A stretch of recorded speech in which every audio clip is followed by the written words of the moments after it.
Welcome to our channel. నేను మీ లక్ష్మణ్. ప్రస్తుతం అంతా పడుతున్నారు జెనెక్స్ సమర గారు, సిపిఎన్ ఫోరం కన్వీనర్.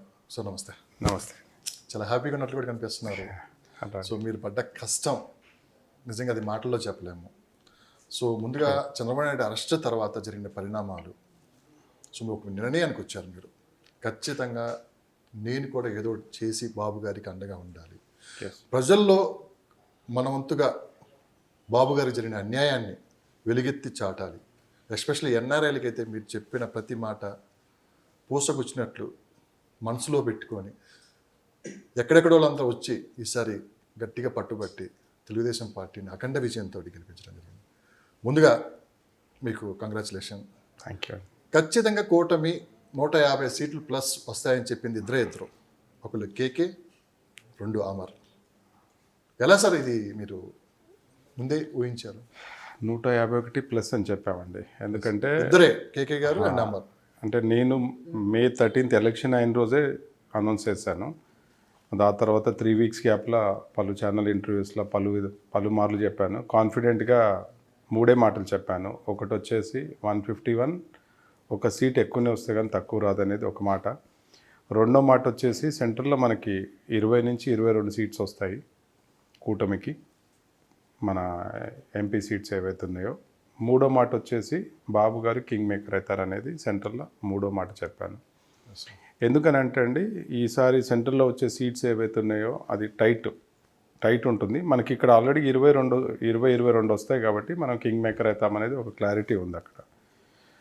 ప్లస్ తెలంగాణలో కూడా ఏదో బీఆర్ఎస్ ఏదైతే ఉందో 0 ఒక్క సీటు కూడా రాదని అప్పుడే చెప్పాను.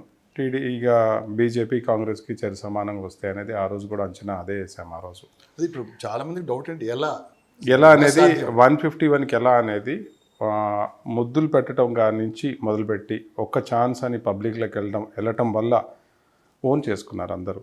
అంటే ఇంకా జగన్ ఎట్లంటే మన బిడ్డ, రాజశేఖర్ రెడ్డి అంటే జగన్ బిడ్డ అని అంటే రాజశేఖర్ రెడ్డి అనుకున్నారు. అంత ఓన్ చేసుకున్నారు పబ్లిక్. ఇంకా మన మనిషి, మా తమ్ముడు, మా అన్న, మా మామయ్య, ఇంకా వాట్ ఎవర్ ఈ రిలేషన్స్ మేక్ ఓన్ చేసుకున్నారు అందరూ. దానివల్ల ఏమైపోయిందంటే వన్ సైడ్ మెజార్టీ ఇచ్చారు. అంటే బాబు గారు ఏం పరిపాలన ఏం బ్యాడ్ చేయలేదు.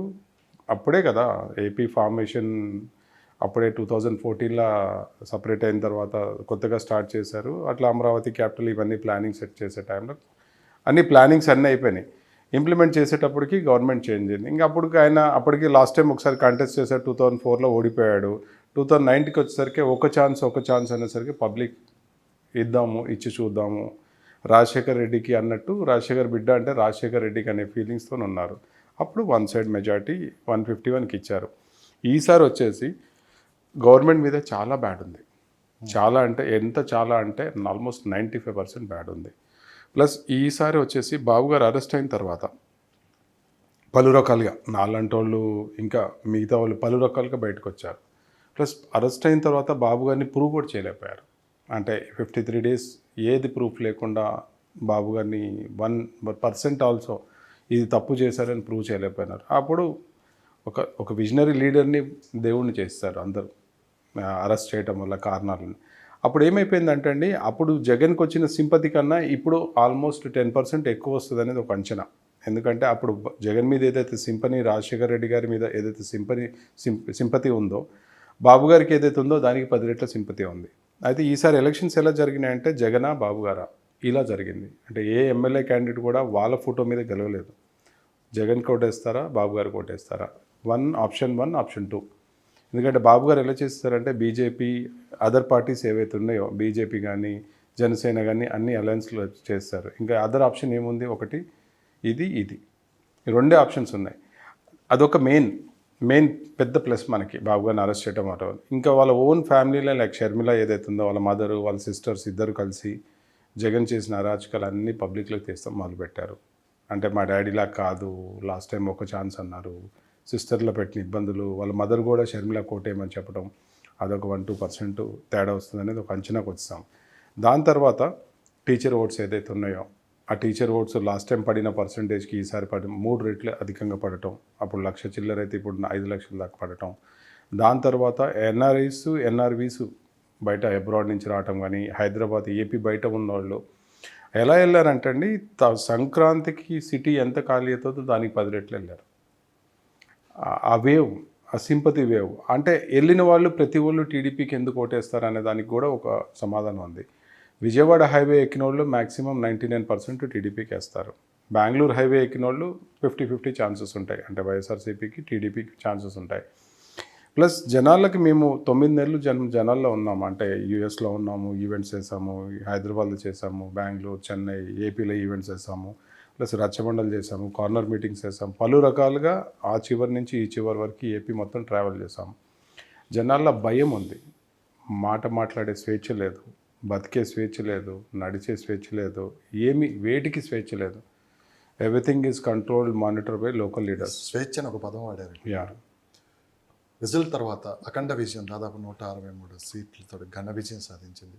ఇందుకు ప్రజల్లో, అంటే స్వతంత్రం వచ్చినప్పుడు ప్రజలు రోడ్ల మీదకి ఏ విధంగా వచ్చారో, చాలా ఎలక్షన్లు చూసాం, చాలామంది ముఖ్యమంత్రులను చూసాం మనం. కానీ ఈసారి ఎందుకో ప్రజలైతే బయటికి వచ్చి పెద్ద ఎత్తున మహిళలు సంబరాలు చేసుకున్నారు. అదే అండి, ఆ జనాలు ఒకటేసారి ఏంటంటే సంఖ్యను తెంచుకొని బయటికి వచ్చాము, ఏదో రాష్ట్రంలో మళ్ళీ ఒక పండగ వాతావరణం అయితే కనపడింది. అప్పుడు రావణాసుడు యుద్ధానికి రాముడు, లక్ష్మణుడు, వానర సైన్యం మొత్తం కలిసి ఎలా వెళ్ళారో, ఎలా వెళ్ళి యుద్ధం చేసిన తర్వాత ఎలా దాన్ని తిరిగి వచ్చిన ఆనందం, వాట్ ఎవర్, సేమ్ అదే వాతావరణం ఫీల్ అయ్యారు. ఒక రావణాసుడిగా ఫీల్ అయ్యారు. ఎందుకంటే వాళ్ళకి మాట్లాడే స్వేచ్ఛ లేదు, బతికే స్వేచ్ఛ లేదు, ఏది లేదు. ఏది చేయాలన్నా రెస్ట్రిక్టెడ్. ఏది ఇంకా అసలు అది గవర్నమెంట్ పరిపాలన అనలేం, అది ఒక రాక్షస పరిపాలన. జనాల్లో అవన్నీ ఫియర్స్ ఉన్నాయి. మాట్లాడట్లేదు, బయటకు వచ్చి ఎమోషన్ని ఎక్స్ప్రెస్ చేయలేకపోతున్నారు. ఎందుకంటే పథకాలు కట్ చేస్తారా, లేదనంటే వాళ్ళని హెరాస్ చేస్తారా, అరెస్ట్ చేస్తారా, లేదంటే వాళ్ళని ఫైనాన్షియల్గా డిస్టర్బ్ చేస్తారా, లేదంటే చంపేస్తారా, కొడతారా, ఈ భయంతో.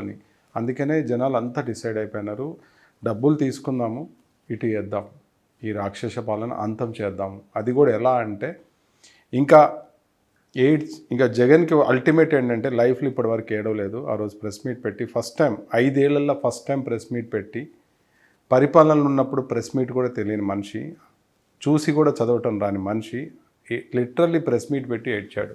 అది అంటే విక్టరీ అంటే అదండి. ఇంకోటి ఏంటంటే జనాలు ఏదైతే కోరుకున్నారో, ఎమ్మెల్యేలు, మినిస్టర్లు అందరూ ఓడిపోవాలి, జగన్ ఓడిపోవాలి. అది ఎలా అంటే కనీ విని ఎరగని రీతిలో ఓడిపోవాలి.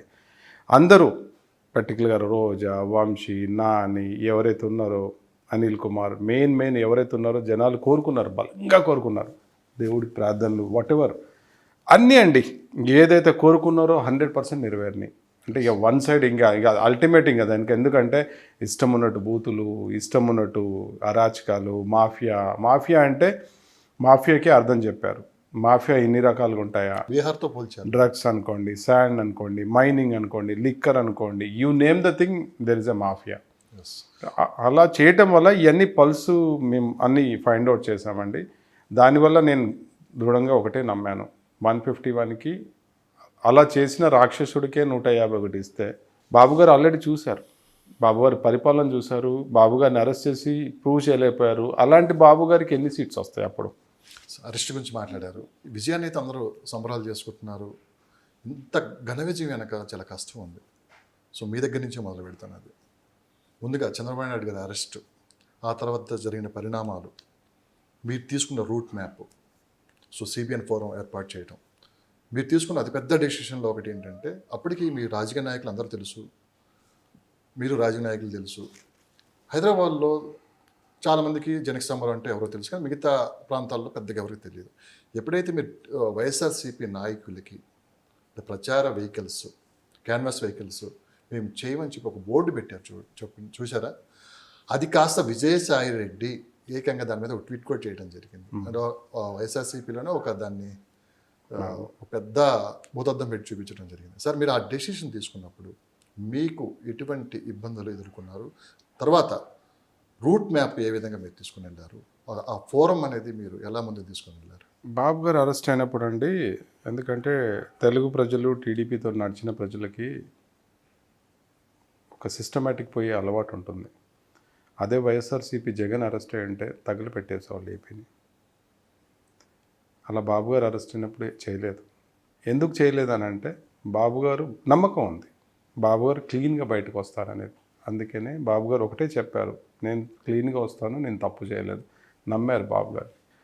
అరెస్టులు ప్రొటెస్టులు ఇట్లాంటివి ఏం చేయలేదు. కాకపోతే అన్ని న్యాయబద్ధంగా శాంతిబద్ధంగా అరెస్ట్ చేయడం, అది ప్రొటెస్ట్ చేయడం అందరూ మొదలుపెట్టారు. క్యాండిల్ ర్యాలీ అనుకోండి, ఓవరా ర్యాలీ అనుకోండి, విప్రో అనుకోండి, అన్నీ మెట్రో, లెట్స్ మెట్రో అనుకోండి, ఇంకా పలు ప్రాంతాలలో వాళ్ళ వాళ్ళ కాలనీలలో మీటింగ్స్ అనుకోండి, ర్యాలీస్ అనుకోండి, మేము అట్లా చాలా చేసాం.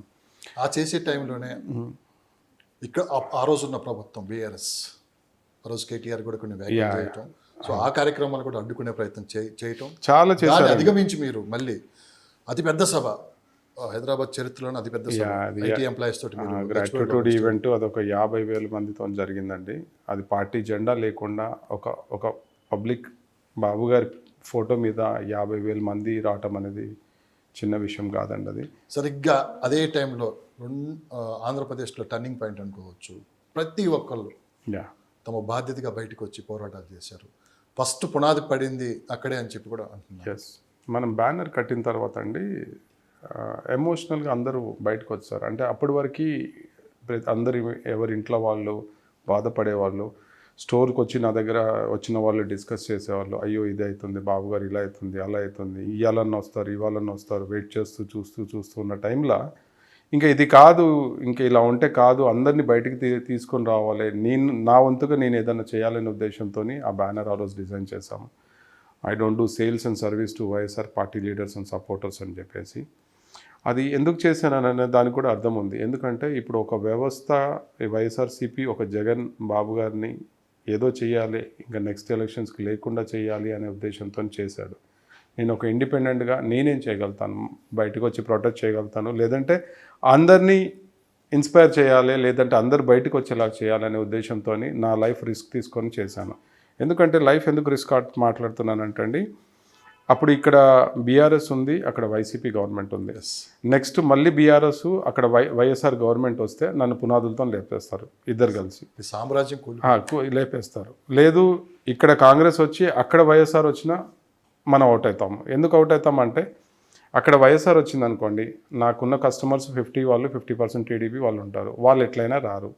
ఈసారి ఎలక్షన్ చేసిన తర్వాత టీడీపీ వాళ్ళు వాళ్ళ ఆస్తులు అన్నీ తాకట్టు పెట్టి అప్పులు చేసి ఎలక్షన్ చేస్తున్నారు. టీడీపీ వాళ్ళు ఖర్చు పెడటానికి, షాప్కి వచ్చి స్పెండ్ చేయడానికి వాళ్ళ దగ్గర డబ్బులు ఉండవు.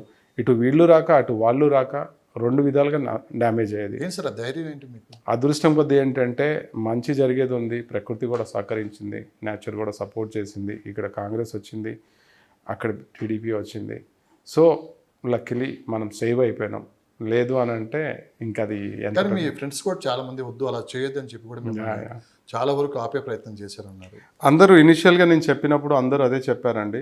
తర్వాత నేను పలు విధాలుగా పలు రకాలుగా ప్రయత్నించినప్పుడు అప్పుడు first inspiration like TV5 Ravi గారు, నాయుడు గారు అబ్బాయి ఎండి గారు నాకు, సరే అమర్ ఒక పని చేద్దాము, ఏదైతే బెయిల్ వచ్చేలాగా ఉంది, బెయిల్ ఒకవేళ రాకపోతే పెట్టు, కానీ దానికి ఏదైనా ఉంటే నేను ఉన్నాను వెనకాల అని చెప్పి ధైర్యం చెప్పడం, అలా ముందుకు తీసుకెళ్ళాను. ముందుకు తీసుకెళ్ళిన తర్వాత దాని తర్వాత ఇంకా నా ఆలోచనకి రవి గారు సపోర్ట్ చేయటము, అలా ముందుకు తీసుకెళ్ళారు. అలా ముందుకు తీసుకెళ్ళిన తర్వాత బ్యానర్ కట్టాను. తర్వాత అది అంత సెన్సేషన్ అయితే నేను అనుకోలేదు. ఎందుకంటే నా దగ్గరకు వచ్చే కస్టమర్లు ఒక 100 మంది ఇన్స్పైర్ అవుతారు. వాళ్ళు అంటే నా ఉద్దేశం ఏంటంటే అండి, నేను ఆ విధంగా ప్రొటెస్ట్ చేస్తున్నాను, మీరు మీకు తోచిన విధంగా చేయండి, మీ ప్రాంతంలో మీరు తోచిన విధంగా చేయండి అనేది నా ఆలోచన. అలా చేస్తూ ఇంకా పలు రకాలుగా చేశాము. దానివల్ల NRVs కానీ NRIs కానీ అంతమంది ఇన్స్పైర్ అయ్యారు. అంటే స్టార్ట్ చేసింది మనము, ఒక విత్తనం వేసాము, బట్ అది స్ప్రెడ్ అయిపోయింది. అందరూ ఇన్స్పైర్ అవటము, నాలాంటి వాళ్ళు ముందుకు రావటం, ఇంకా చాలామంది కొన్ని వేల మంది బయటికి రావటము, వాళ్ళతో తోచిన విధంగా వాళ్ళు సపోర్ట్ చేయటము, ఇంకా వాళ్ళు ఓన్ చేసుకున్నారు. బాబు గారిని ఏంటంటే ఎలా అంటే ఇంకా దేవుణ్ణి చేస్తారు, ఇంకా ఓన్ చేస్తారు, ప్రతి చోట్ల గుళ్ళులాగా అలా చేసేసుకొని ఆ వేవ్ అనేది నాకు అర్థమైపోయింది. ఇది 151 కాదు, 151కి ప్లస్సే కానీ మైనస్ కాదనేది ఒక సిమ్టమ్ నాకు బలంగా నమ్మాను. నేను అది బలంగా నమ్మాను బ్యానర్ కట్టినప్పుడు. ఎందుకంటే నేను ఆ బ్యానర్ కట్టినప్పటి నుంచి నేను ఒక్క అడుగు వేస్తే నాకు 10 మెట్ల నిత్యం దొరికేది. ఎందుకంటే ఆ పేరులో ఉన్న బలం. ఎందుకంటే CBN ఫోరం అని పెట్టినప్పుడు CB ఫర్ బాబు గారి బొమ్మ ఉంటుంది, N ఫోరం అని ఉంటుంది.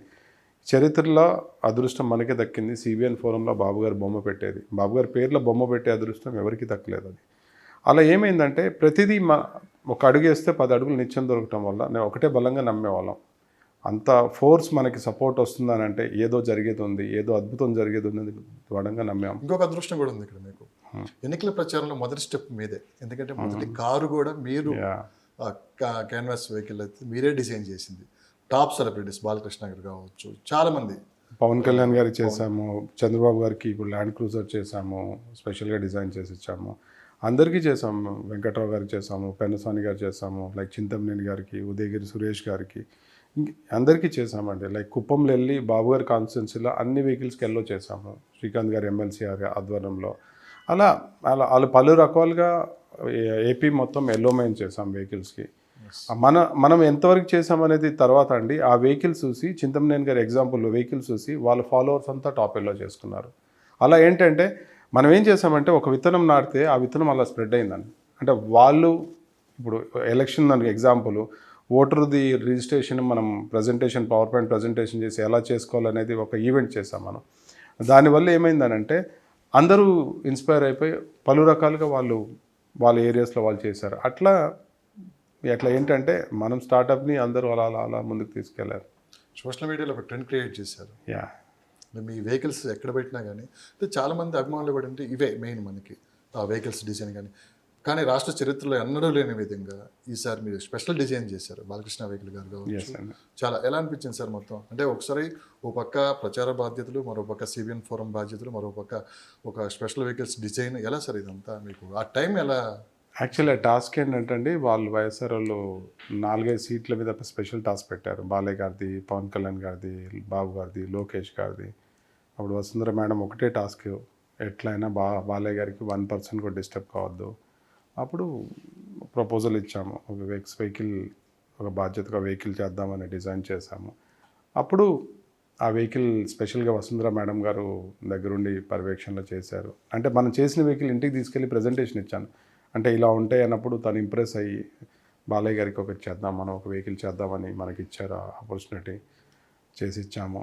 తర్వాత తను కూడా ఎలక్షన్ అయిన తర్వాత కూడా తను ఒకటే మాట చెప్పారు, చాలా బాగా అయింది ఆ వెహికల్ మీద చాలా ఫొటోస్, ఎందుకంటే దాని మీద వచ్చిన పిక్చర్స్ కానీ వెహికల్ డిజైన్ కానీ యూనిక్ అండి.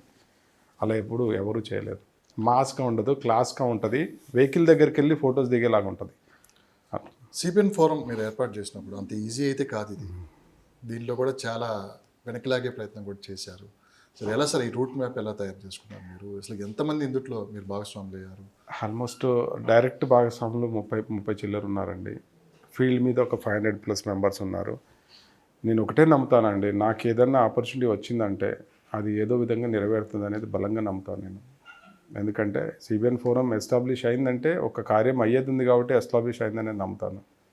కాబట్టి అది స్టార్ట్ చేసినప్పుడు ఏదేమైనా పర్లేదు అనేది చాలా కష్టపడ్డాం. Time, days, money, what ever ఏదైనా పర్లేదని దిగాము, సక్సెస్ఫుల్గా రన్ చేసాం. సో ఆ సమయంలో మీకు చాలా తీవ్రమైన బెదిరింపులు వచ్చాయన్నారు, ఎంతవరకు నిజం?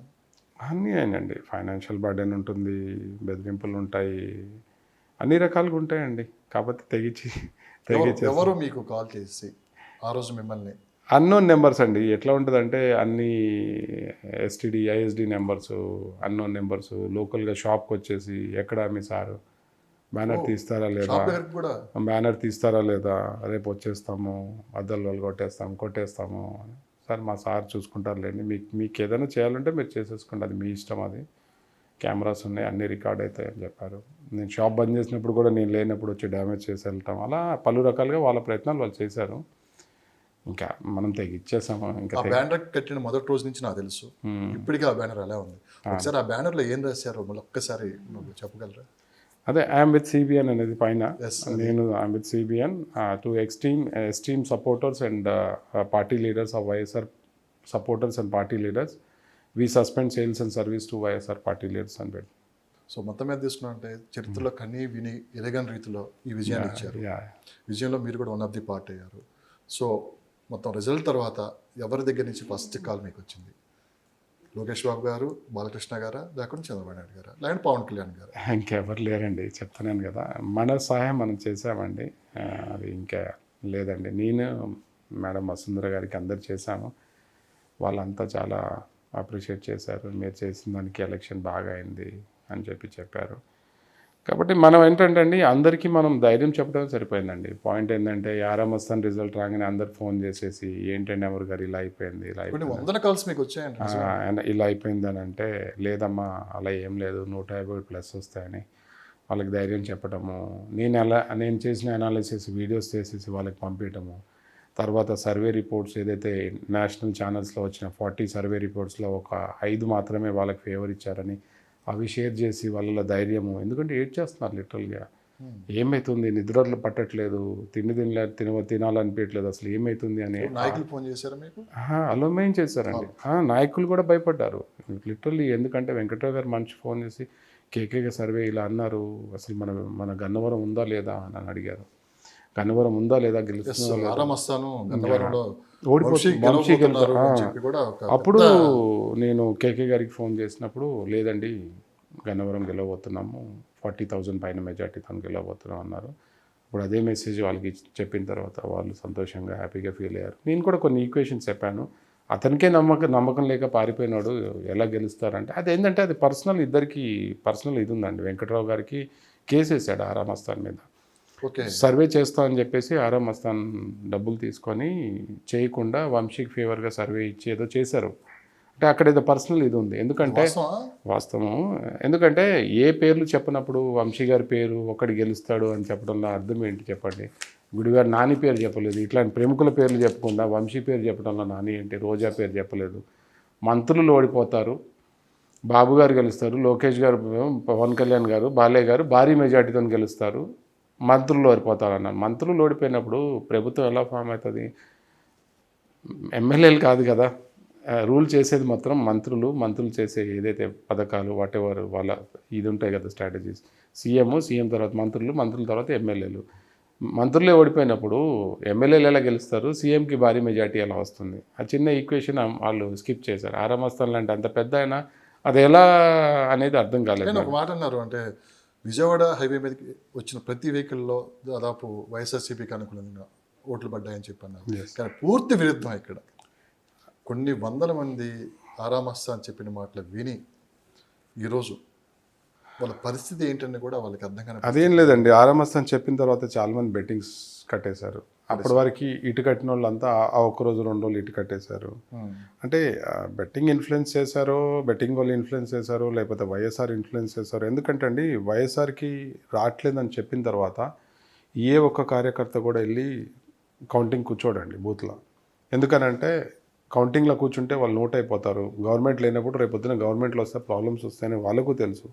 ఎవరు కూడా ఓడిపోయే పార్టీకి వెళ్ళి కౌంటింగ్లో కూర్చొని సపోర్ట్ చేయని ఆలోచించారు. వాళ్ళ క్యాండిడేట్స్ దొరకరు, కౌంటింగ్లో కూర్చునే వాళ్ళు ఉండరు అనే ఉద్దేశంతో వాళ్ళు ఏం చేశారంటే ఆరామస్థాన్ లాంటి వాళ్ళు ఇన్ఫ్లుయెన్స్ చేసేసి, ప్లస్ బెట్టింగ్ మాఫియాలు ఇన్ఫ్లుయెన్స్ చేసేసి ఆరామస్థాన్ ఇలా టర్న్ చేయాలని చూశారు. అది సక్సెస్ఫుల్గా వాళ్ళు అయ్యారు. బట్ ఆరామస్థాన్ లైఫ్ ఫ్యూచర్ని దాంట్లో ఇంకా మీకు తెలుసు కదా ఆరామస్థాన్ లాంటి వాళ్ళు. ఎందుకంటే 10% 20% అటు ఇటు అనటం సర్వే ఈజ్ ఓకే, కానీ మరి ఇటు అటు చెప్పడం అనేది గవర్నమెంట్ ఫామ్ కాదు అని చెప్పడం అనేది ఎంతవరకు కరెక్ట్ తనకే ఆలోచించాలి. ఈ సందర్భంగా కేకే గురించి మీరు ఏం చెప్తారు? కేకే అతను పర్సనల్గా నేను ఇంటర్వ్యూస్లో లైక్ ఏబిఎన్లో కానీ టీవీ పర్సనల్ పరిచయం లేదు. అక్కడే లైక్ పక్కనే షేర్ చేసుకున్నాము. ఎందుకంటే వెంకటకృష్ణ గారు ఒకటే క్వశ్చన్ అడిగారు, అమర్ 150+ అన్నారు, మీరు 161 అన్నారు, ఏంటి అని చెప్పేసి లైక్ మూర్తి గారు అన్నారు టీవీ5, లైక్ వెంకటకృష్ణ గారు డిబేట్స్లో ఉన్నప్పుడు అన్నారు. అప్పుడు నా వెర్షన్ నేను చెప్పాను. కేకే గారు 4 అంచెలు ఎలా చేశారో చెప్పారు క్లియర్గా.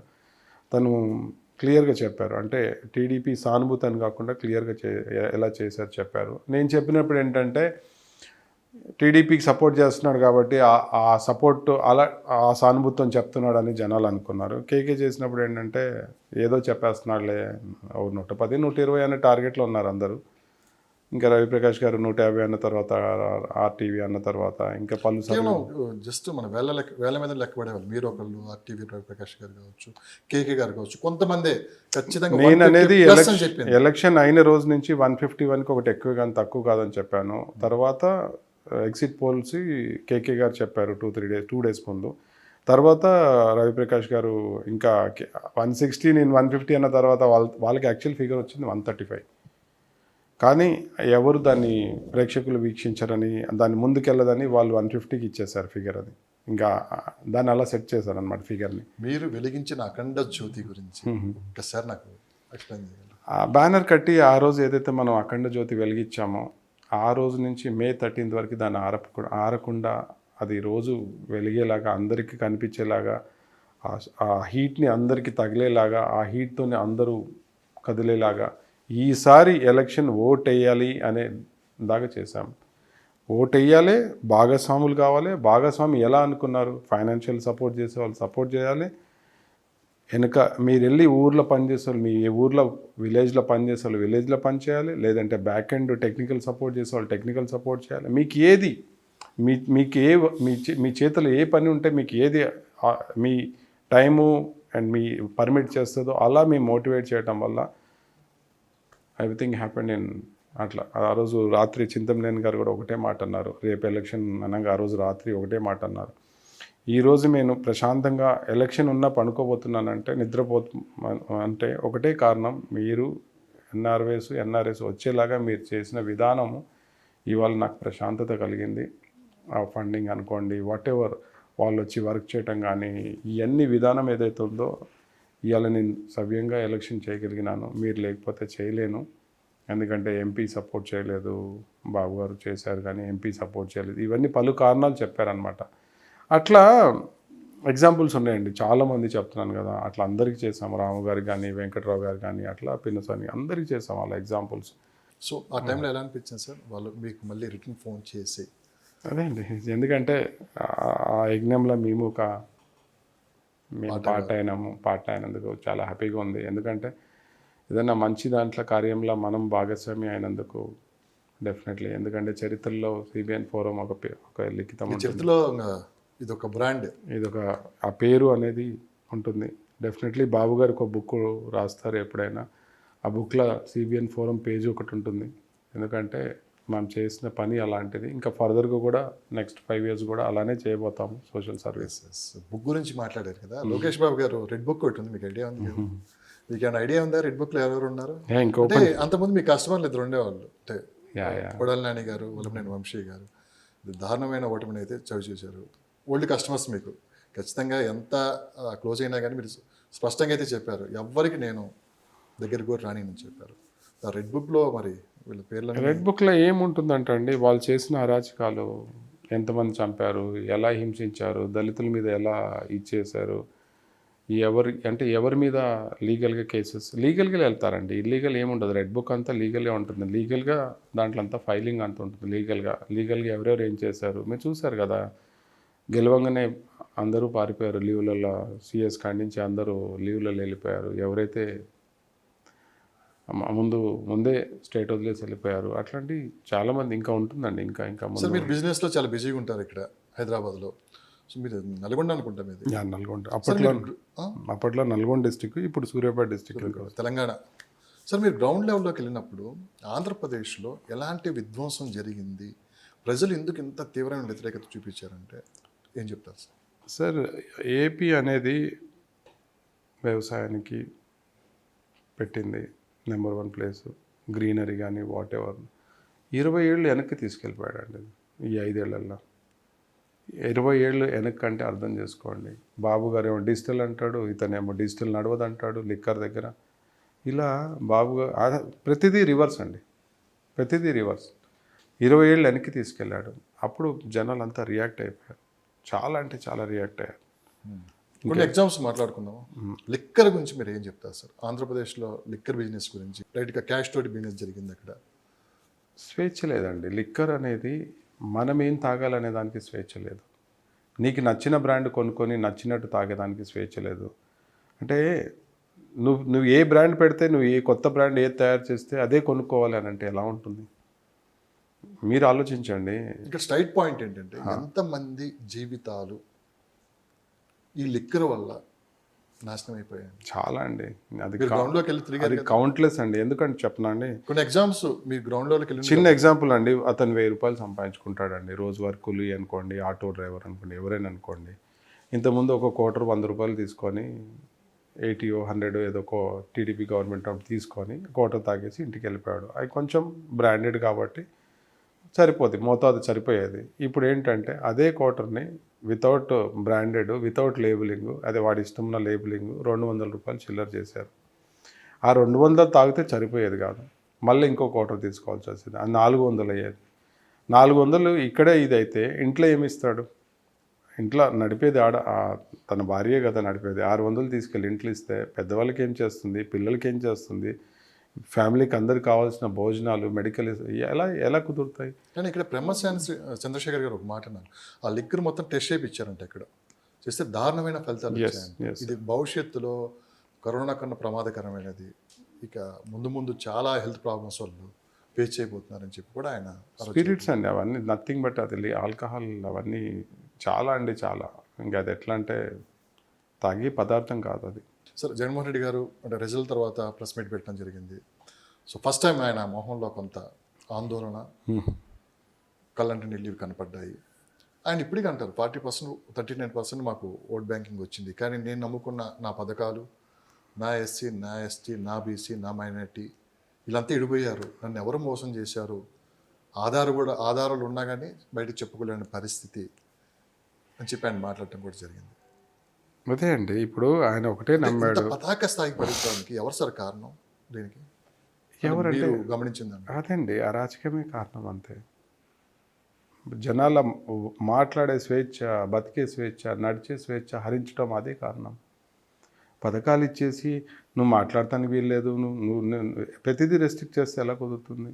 మాట్లాడిన మీద కేసులు, ఎత్తుకెళ్ళిపోవటం, కొట్టడం, చంపటం, నీ ఇష్టం వచ్చిన నువ్వు చేస్తే ఎలా కుదురుతుంది? చూస్తారు కదా మీడియా, మీలాంటి వాళ్ళు అందరూ రోజు చూపిస్తారు కదా ఏమవుతుంది అనేది. పబ్లిక్లా ఆయన కన్నబాబు ఎవరో తను డ్రైవర్ని కార్లు చంపేసి కార్లు వేసుకుని వెళ్ళి పబ్లిక్లో చేసిన దానికి జైలు నుంచి బయటకు వస్తుంటే సన్మానం ర్యాలీలు చేస్తే జనాలు ఏం అర్థం చేసుకుంటారు? అంటే ఏం సంస్కృతి మన దళిత యువకుడిని అలాంటివి ఏమవుతుందండి, చాలా ట్రిగ్గర్ అవుతాయండి. అలాంటివి అందరూ మైండ్లో పెట్టేసుకుంటారు, ట్రిగ్గర్ అవుతున్నాయి. అంటే ఎలక్షన్ ముందు వచ్చేసి అందరికీ ముద్దులు పెట్టేసి హగ్గులు చేసేసుకొని తర్వాత అసలు ఎవరికి కనపడకుండా ప్యాలెస్లోనే ఉంటూ ఎక్కడికైనా బయటికి వెళ్ళాలంటే చెట్లు భయపడతాయి, అన్నీ నరకటం, పరదాలు కట్టడం, ఫస్ట్ బలయ్యేది చెట్లు. అది అట్లా నేచర్ని ఇది చేశాడు. మాటలు రావు కదా, కొండలు కొట్టేసి ఏదో ఇల్లులు కట్టుకుందామని, ఏదో చేద్దామని 3 రాజధానులు అన్నాడు, కానీ 3 రాజధానులు చేయలేదు. 3 ఇల్లులు కట్టుకున్నాడు. ఒకటి వైజాగ్లో కట్టాడు, ఒకటి తాడేపల్లిలో కట్టాడు, ఒకటి ఆల్రెడీ కడపలో ఉంది. 3 ఇల్లులు కట్టాడు. 3 రాజధానుల బదులు 3 ఇల్లులు కట్టాడు. అంతకుమించి ఆయన చేసింది ఏం లేదు. ఆయన సొంత ఇల్లులు కట్టుకున్నాడు 3 రాజధానుల బదులు. పవన్ కళ్యాణ్ గారు అసలు ఒక ఇంటర్వ్యూలో జగన్మోహన్ రెడ్డి గారు చెప్పింది ఏంటంటే అసలు పవన్ కళ్యాణ్ నథింగ్, వాళ్ళ గురించి మళ్ళీ అదే చెప్పాడు, నథింగ్ నథింగ్ నథింగ్ అన్నాడు. అదే పవన్ కళ్యాణ్ గారు ఈరోజు ఎన్డీఏ కూటమి ఏర్పాటు చేసి 21 సీట్లు గెలిచి చరిత్రలో ఒక ఘనమైన విజయాన్ని ముందు పెట్టారు. సో పవన్ కళ్యాణ్ గురించి మీరు ఏం చెప్తారు? ఆ నలుగురు, ఆయన అన్నట్లు నలుగురు పిల్లలు జనాలకు అర్థమైంది సార్. పర్సనల్ లైఫ్ని పొలిటికల్లో మాట్లాడుతుంటే జనాలకు అర్థమైంది. అతను లీగల్గా డైవర్స్ తీసుకొని చేసుకున్నాడు మ్యారేజ్. వాళ్ళ భార్యలకు లేని బాధ నీకేంటి? జనాలకు అర్థమైపోయింది. ఇప్పుడు ఎవరికి మోసం చేయలేదు. ఏ భార్య వచ్చి ప్రెస్ మీట్ పెట్టేసి చేసి వాళ్ళ చెల్లెల్లాగా ఎవరు వచ్చి ప్రెస్ మీట్ పెట్టి ఎవరు ప్రశ్నించలేదు. వాళ్ళ బ్లడ్ రిలేషన్ ప్రశ్నించారు. అదే పవన్ కళ్యాణ్ గారు మొదటి భార్య ప్రశ్నించలేదు, రెండో భార్య, వాళ్ళు హ్యాపీగా ఉన్నారు. నీకెందుకు? జనాలు అర్థమైపోయింది. ఎందుకంటే అదొక్కటే ట్రిగ్గర్ చేసి పవన్ కళ్యాణ్ని 3 అని అలా ట్రిగ్గర్ చేయటం వల్ల జనాలకు అర్థమైపోయింది. వాట్ ఈజ్ అనేది అర్థమైపోయింది, వాట్ ఈజ్ వాట్ అర్థమైపోయింది. ఇప్పుడు వాళ్ళ ఫ్యామిలీ వాళ్ళు రివర్స్ అవటం వల్ల ఇప్పుడు వాళ్ళకి సమాధానం చెప్పడు, పవన్ కళ్యాణ్ గారిని ప్రశ్నిస్తాడు. ఇప్పుడు వాళ్ళ సిస్టర్స్కి సమాధానం చెప్పుకోవాలి కదా, ఫస్ట్ వాళ్ళ సిస్టర్ అడిగే క్వశ్చన్ చెప్పాలి కదా, అది లేదు. జనాలకు అర్థమైపోయింది. అట్లా పవన్ కళ్యాణ్ గారు ఏమీ తప్పు చేయలేదు, 100% క్లియర్ ఉన్నారు. తన ఎమోషన్స్ని, తన అగ్రెసివ్నెస్ని, తన ఏదైతే ఉందో సేవ చేయాలనే దృక్పథం ఏదైతే ఉందో ట్రై చేస్తున్నారు. జనాలు కూడా ఇన్నేళ్ల నుంచి స్టేబుల్గా ఉన్నారు, ఇన్నేళ్ల నుంచి పోరాడుతున్నారు. మనం ఈసారి 100% మెజార్టీ ఇవ్వాలని గట్టిగా నమ్మారు. తను కూడా ఒకటే, పవన్ కళ్యాణ్ గారు ప్రతి సభలో, మేము ఒక 2 సభల్లో షేర్ చేసుకున్నాం స్టేజ్. మీరు నా మీద ఉన్న అభిమానాన్ని ఓటు రూపంలో చూపెట్టండి, మీరు ఓటు వేయండి, ఓటు రూపంలో చూపెట్టండి, మనం ఎన్నో వింతలు చేద్దాం. ఏపీని ఇంకా ముందుకు తీసుకెళ్దాం, ఈ అభిమానం మీద ఏదైతే ప్రేమ ఉందో ఓటు రూపంలో చూడండి, అందరూ ఓటేయండి, అందరూ స్వచ్ఛందంగా అభివృద్ధికి ఓటేయండి అని చెప్పి తన క్లియర్గా అగ్రెసివ్గా చేశాడు. కానీ తను ఇచ్చిన సపోర్ట్ బాబు గారికి ఇలాంటి సో మెనీ రీజన్స్ అండి. ఆ రీజన్స్ వల్ల పవన్ కళ్యాణ్ జనాలు ఓన్ చేసుకున్నారండి. అంటే పవన్ కళ్యాణ్ గారు చెప్పినట్టు అదం పాతాలకు తొక్కేసినట్లేనా? 100% అండి. ఇక్కడ 151 సీట్లు ఇచ్చారు. పవన్ కళ్యాణ్ ఇచ్చిన క్యాండిడేట్స్ చాలామంది కొత్త వాళ్ళండి, వాళ్ళకి టైము లేదు. జగన్మోహన్ రెడ్డి గారు ఆయన అన్నట్లే అదం పాదాలకు తొక్కేసినట్టు. రోజా కూడా ఉంది కదండి, 55 ఏళ్ళు వచ్చాయి, ఇంకా 45 ఏళ్ళు టైం ఉంది, ఒకసారైనా గెలిచి చూపెట్టమను, ఒకసారైనా ఎమ్మెల్యే కానిచ్చాను. ఇంకా రోజా ఈ జన్మలో ఎమ్మెల్యే అవుతుందా? కాదు. అంటే పాయింట్ ఏంటంటే అండి, ఈ నోరు ఉంది కదా అని ఇష్టం ఉన్నట్టు మాట్లాడొద్దు, ఇష్టం ఉన్నట్టు పడేసుకోవద్దు, వాళ్ళకి ఆ టైం వస్తుంది. ఈ 5 సంవత్సరాలు మంత్రులు ఎమ్మెల్యేలు తిట్ల కోసమే సపరేట్గా కొన్ని శాఖలు ఏర్పాటు చేసుకున్నట్లు సోషల్ మీడియాలో కూడా, సోషల్ మీడియా కొంతమంది స్టార్ కంపెనీలు శ్రీరెడ్డి గారు కావచ్చు, బోరుగడ్డ అనిల్ కావచ్చు, చాలామంది ఇంకా కేవలం ఇదే పనిగా పచ్చిపూతులు ఎలా అంటే ఇంట్లోంచి బయటికి లాక్కొచ్చి రేపులు ఎంత దారుణంగా మాట్లాడారంటే అది నిజంగా అంత నష్టం జరుగుతున్న జగన్మోహన్ రెడ్డి గారు కళ్ళు మూసుకుని ఉన్నారా, లేకుంటే జగన్మోహన్ రెడ్డి గారు ఇంకా దీన్ని ఇంకా ఎంకరేజ్ చేశారా? ఎంకరేజ్ చేయకపోతే ఎలా అవుతుంది? ఇప్పుడు ఆయన ఎంకరేజ్ చేయబట్టే కదా. కాకపోతే ఆయన తెలివిగా ఏం చేస్తాడంటే బయట ఎక్కడ మాట్లాడడం, రూమ్లలో పర్సనల్ ఆఫీస్లలో మాట్లాడతారు, మేనేజ్మెంట్ అంతా లోపలి నుంచి కదా. ఎంకరేజ్ చేయకపోతే ఎలా అవుతుంది? అది వన్ మ్యాన్ షో కదా, భయభ్రాంతులకు గురైనట్లే కదా. 100% అదే కదా మెయిన్. ఈ డ్యామేజ్ ముఖ్యమంత్రి స్థాయిలో ఉన్న వ్యక్తి ఇలాంటి మాట్లాడుతున్న కంట్రోల్ చేయకుండా ఇంకా ఎంకరేజ్ చేయడం అనేది, అవును, ఈ డ్యామేజ్కి అంత కారణం అదే కదా. జగనే పెరిగి పెరిగి పెరిగి విరిగిపోయింది. విరిగిపోవటం కూడా ఎలా అంటే పునాదులతో లేచిపోయింది. అది 30 సంవత్సరాలు ముఖ్యమంత్రిగా ఉండాలనుకున్న జగన్మోహన్ రెడ్డి గారు బంగారు పల్లెంలోనే స్వయాన ఆయన తెచ్చి చంద్రబాబు నాయుడు గారి చేతుల్లో ఈ జన్మలో మళ్ళీ సీఎం అవ్వాలండి. 30 సంవత్సరాలు వదిలేసేయండి. ఈ జన్మలో ఆయన కానీ ఆయన ఫ్యామిలీ నుంచి ఎవరైనా సీఎం అవ్వాలని చూద్దాం. ఎందుకంటే అండి సిచ్యువేషన్స్ కాలగర్భంలో కలిసిపోయినట్లు ఆయన మీద ఉన్న కేసెస్ కానీ ఆయన చేసిన పాపాలు కానీ ఊరికే పోవండి. అవి అన్ని పాపాలు చేశాడు, అన్ని కేసులు ఉన్నాయి ఆయన మీద. ఆర్థిక మోసాలు, ఫైనాన్షియల్ ఏదైతే ఉన్నాయో, క్రిమినల్ ఫైనాన్షియల్, చాలా అంటే చాలా అంత ఈజీ కాదండి. అందుకంటే అంత ఈజీగా అతను దాంట్లో నుంచి బయటపడాడు. అది మళ్ళీ సీఎం కాదు అసలు.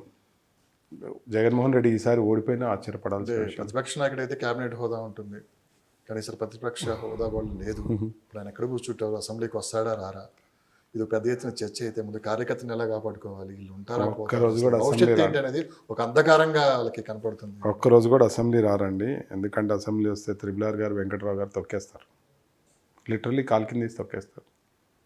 రారు, ఒక్కరోజు కూడా అసెంబ్లీ రారు. ఇద్దరు పిల్లలు త్రిబుల్ అంటే ఓకే, ఆయన దెబ్బతిన్న వ్యక్తి కాబట్టి. వెంకటరావు గారు అంతే కదా, వెంకటరావు గారు కూడా అంతే, ఆయన టైగర్ కదా. ఇద్దరు టైగర్సే. అట్లాంటి వాళ్ళు చాలామంది 164 టైగర్స్ ఉన్నాయి ఇప్పుడు. పులులు సింహాలు 164 ఉన్నాయి. ఈయన రాడు, ఇంకా 10 పులులు ఏం చేస్తాయి? అవి పిల్లులు అయిపోతాయి. గట్టిగా 164 మంది గట్టిగా చిటికేస్తే చచ్చిపోతారు. ఈ డైలాగ్ ఎక్కడో విన్నట్లుంది అసెంబ్లీలో. అదే చెప్తున్నాను కదా, 164 మంది ఒకటేసారి గట్టిగా చిటికేస్తే ఈ 10 మంది చచ్చిపోతారు. ఇదే మాట ఎవరు కొడాలి నాని గారు ఎవరు అసెంబ్లీలో అన్నారు. అదే నాకు పాలిటిక్స్ నేను ఫాలో అయ్యేగాడిని కాదు ఇంతకుముందు. ఇప్పుడు కూడా ఏంటంటే మీలాంటి వాళ్ళతో మాట్లాడినప్పుడు కొంచెం లోకజ్ఞానం తప్పించి నాకు వేరే. అసెంబ్లీలో శబ్దం చేసి మరీ వచ్చారు, మళ్ళీ ముఖ్యమంత్రిగా అడుగు పెడతాను చంద్రబాబు నాయుడు గారు. 163 మంది ఎమ్మెల్యేలతో అడుగు పెట్టబోతున్నారు. 164 కదా, 64 సారీ 64 మందితో ఎమ్మెల్యే. చెప్తున్నాను కదండి, ఆ బూట్ల సప్పుడికే మిలిటరీ మార్చ్ ఫాస్ట్ చేస్తే బ్రిడ్జ్లు కూడా కూలిపోతాయి అంటారు చూసారా. ఆ బూట్ల సప్పుడుతోనే చచ్చిపోతారు వీళ్ళు 10 మంది. జగన్మోహన్ రెడ్డి ఎట్లని రాడు చెప్తున్నా కదా. వాళ్ళు నోరు తెరవటానికి కానీ వాళ్ళకి ఆ స్పీకర్ మైక్ అడిగే ఛాన్స్ కూడా ఆస్కారం లేకుండా అయిపోయింది. అలా వాళ్ళు బిల్ పాస్ చేయడానికి వాళ్ళ పర్మిషన్ అవసరం లేదు. ఇప్పుడు ప్రతిపక్షం పర్మిషన్ లేదు, మాట్లాడే స్వేచ్ఛ ఉండదు అక్కడ అసెంబ్లీలో, ఏది ఉండదు ఇప్పుడు. ఓన్లీ వన్ సైడ్ గేమ్ అంతే. అందుకని ఎవరు రారండి అసెంబ్లీకి. నాకు తెలిసి 10-11 మంది కూడా ఎవరు. ఫైనల్గా అంటే స్టేట్లో ముఖ్యమంత్రిగా చంద్రబాబు నాయుడు గారు మళ్ళీ రావాలి, స్టేట్ మళ్ళీ అభివృద్ధి పదంలో ముందుకెళ్ళాలనుకున్నారు. కానీ కేంద్రంలో కూడా చంద్రబాబు నాయుడు అత్యంత కీలక పాత్ర పోషించబోతున్నారు. ఇప్పుడు చంద్రబాబు నాయుడు స్టాండ్ అంటే స్టాండ్, సిట్ అంటే సిట్. ఇప్పుడు మొత్తం కంట్రోల్ అటు కేంద్రంలో కావచ్చు, ఇటు మొత్తం చంద్రబాబు నాయుడు చేతుల్లో ఉంది. ఇంకా అభివృద్ధిని ఎవరు ఆపలేరు. రాష్ట్రానికి మహర్దశ పట్టిందని చెప్పి అంటున్నారు. మంచి వాళ్ళకి ఎప్పుడు మంచిగా జరుగుతుందండి. ఎప్పుడు చెడు కోరుకోలేదు కాబట్టి ఎంతమంది చెడు కోరుకున్నా ఆయన మంచిగా కోరుకున్నారు కాబట్టి మంచిగా జరుగుతుంది. లిటరల్లీ మీరు చూసారు కదా, స్టాక్ మార్కెట్స్ ఓన్లీ బాబు గారి మీద దానివల్లే ఒక్క రోజులోనే తన వల్లే అప్ అవుతుంది. ఎందుకంటే తను ఇచ్చిన స్టాండ్, తను ఇచ్చిన ఏదైతే ఉందో తన వల్లే అప్ అవుతుంది. ఇలా పలు రీజన్స్. ఇంకా బాబు గారు లేకపోతే సెంట్రల్ లేదు, గవర్నమెంట్ ఫామ్ లేదు. ఎందుకంటే నితీష్ ఎప్పుడైనా జంప్ అవుతాడు. నితీష్ నాకు పిఎం ఇస్తావా లేకపోతే వెళ్ళిపోవాలంటే అప్పుడు బాబు గారు ప్రధానమంత్రి అపాయింట్మెంట్ కోసం వెళ్తే వెయిట్ చేపించి కూర్చోబెట్టి మరి అపాయింట్మెంట్ ఇవ్వకుండా పంపించేశారు. అదే ఈరోజు చంద్రబాబు నాయుడు కోసం పక్కన సీట్లో కూర్చోబెట్టుకోము. బాబు గారు రారంటే మోడీ ఏపీ వచ్చి పక్కన కూర్చోబెట్టుకొని తీసుకెళ్తాడు. ఆ పరిస్థితి ఇప్పుడు. నేను రాను ఢిల్లీ కంటే ఆయనంతటా ఆయన వచ్చి బతిమాలి, చేతులు పట్టుకొని బతిమాలి పక్కన కూర్చోబెట్టి తీసుకెళ్ళాలి స్టేజ్ ఇప్పుడు. అది అసలు మనం ఉంటామా ఉండమా అనే స్థాయి నుంచి ఈరోజు శాసించబోతున్నాం మొత్తం. అంటే రామ్మోహన్ నాయుడు కూడా ఒక మాటలో ఒక మీటింగ్లో సభలో అన్నారు, ఈసారి మాకు మెజారిటీ లేదు, మాకు టైం ఇవ్వట్లేదు మీరు, నెక్స్ట్ టైం మేము భారీ సీట్లతో వస్తాము, అప్పుడు మేము టైం తీసుకుంటాము, నెక్స్ట్ టైం మేము మాదే టైం అని చెప్పేసి అప్పుడెప్పుడో అన్నారు. 5 ఏళ్ల క్రితమే అంటున్నాను. ఎందుకంటే 3-4 సీట్లు ఉండేసరికి లెక్క చేసేవాళ్ళు కాదు, మనకు అసలు ఏపీ వైపు ఎవరు చూసేవాళ్ళు కాదు. ఇవన్నీ పరిస్థితులు, అవమానాలు, అపాయింట్మెంట్స్ ఇవ్వకుండా ఇవన్నీ అంటే వాళ్ళేమో ప్రజలకి ఏదేదో వాగ్దానాలు చేయటం, అంటే ఇది చేస్తాం అది చేస్తామని సెంట్రల్ నుంచి సపోర్ట్ రాక రైల్వేస్ కానీ నేషనల్ రోడ్వేస్ కానీ ఇట్లా చాలా ఇబ్బందులు పడ్డారండి ఎంపీస్. సో ఫైనల్గా సిబిఎన్ ఫోరం మీకు సపోర్ట్ చేసిన చాలామంది ఉంటారు. అంటే ఇప్పుడు మీడియా ముందుకు రాపోయినా కానీ వాళ్ళకి మీరు ఏం చెప్తారు? సో భవిష్యత్తు ఎలా ప్లాన్ చేసుకుంటున్నారు? మీరు చేపట్టబోయే ముందు కార్యక్రమాలు ఏంటి? నేను బ్యానర్ కట్టినాక నాతో కలవటానికి కానీ, నన్ను ఇంప్రెస్ చేసి కానీ, నన్ను వెనకాలండి నడిపించి కానీ, మేమున్నామని చెప్పిన వాళ్ళకి పేరు పేరున కృతజ్ఞతలు.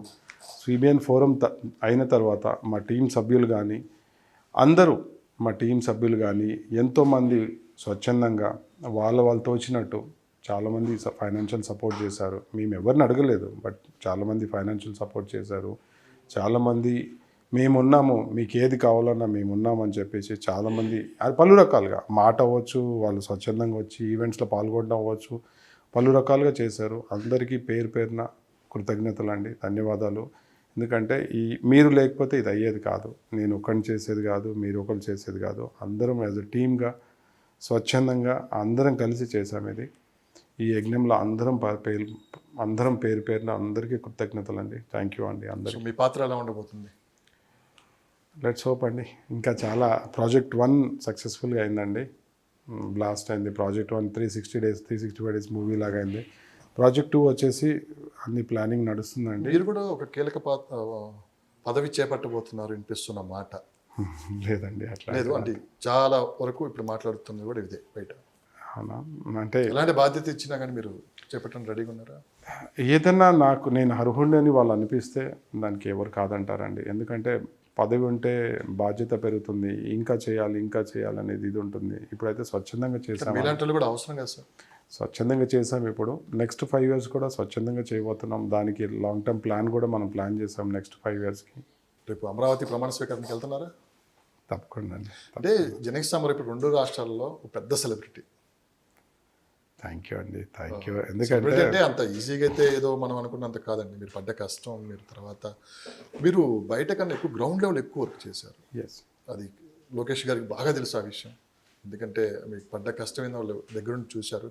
ఖచ్చితమైన ఉన్నతమైన పదవిలో మిమ్మల్ని కూర్చుంటారని మనస్ఫూర్తిగా మేము కూడా కోరుకుంటున్నాం. Thank you sir. Thank you అండి.